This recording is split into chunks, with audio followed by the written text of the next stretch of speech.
Introduction. During the past 19 years, we have written quite a number of articles on the moral law. Nevertheless, we feel constrained to write upon the subject of the divine Decalogue. Some of our reasons for so doing are as follows: because of the great importance which God Himself attaches to the same; because we are fully persuaded that there cannot possibly be any solidly grounded hope of a genuine revival of godliness among believers and of morality among unbelievers until the 10 Commandments are again given their proper place in our affections, thoughts, and lives; because some of our friends have requested us to do so, and because quite a number of our readers have been erroneously taught thereon, some by dispensationalists, others by antinomians. There are 2 things which are indispensable to the Christian's life: a clear knowledge of duty, and a conscientious practice of the same corresponding to his knowledge.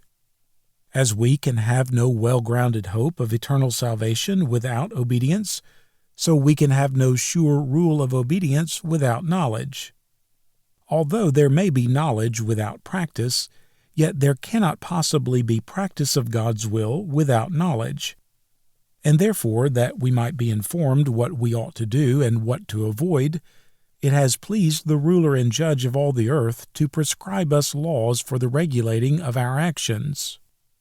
When we had miserably defaced the law of nature originally written in our hearts, so that many of its commandments were no longer legible, it seemed good unto the Lord to transcribe that law in the Scriptures, and in the 10 Commandments we have a summary of the same. Let us first consider their promulgation.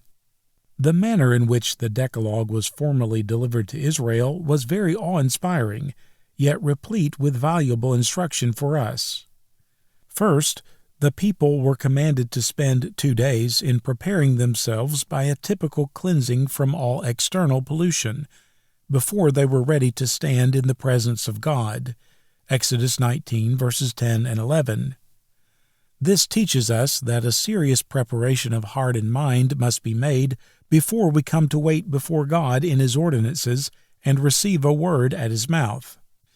And if Israel must sanctify themselves in order to appear before God at Sinai, how much more must we sanctify ourselves, that we may be meet to appear before God in heaven?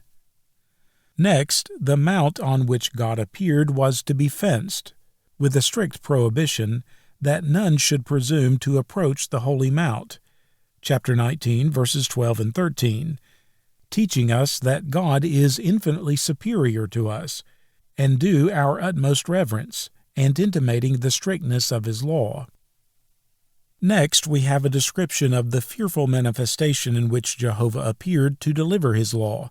Chapter 19, verses 18 and 19, designed to affect them with an awe for His authority, and to signify that if God were so terrible in the giving of His law, much more will He be so when He comes to judge us for its violation. When God had delivered the 10 words, so greatly affected were the people that they entreated Moses to act as a daysman and interpreter between God and them. Chapter 20, verses 18 and 19, denoting that when the law is delivered to us directly by God, it is, in itself, the ministration of condemnation and death, but as it is delivered to us by the mediator, Christ, we may hear and observe it. See Galatians 3:19, 1 Corinthians 9:21, and Galatians 6:2. Accordingly, Moses went up into the mount and received the law, inscribed by God's own finger upon 2 tables of stone, signifying that our hearts are naturally so hard that none but the finger of God can make any impression of His law upon them. Those tables were broken by Moses in his holy zeal, chapter 32, verse 19, and God wrote them a second time, chapter 34, verse 1, prefiguring the law of nature written on our hearts of creation, broken when we fell in Adam, rewritten in our hearts at regeneration, Hebrews 10:16. But some may ask, has not the law been fully abrogated by the coming of Christ into the world?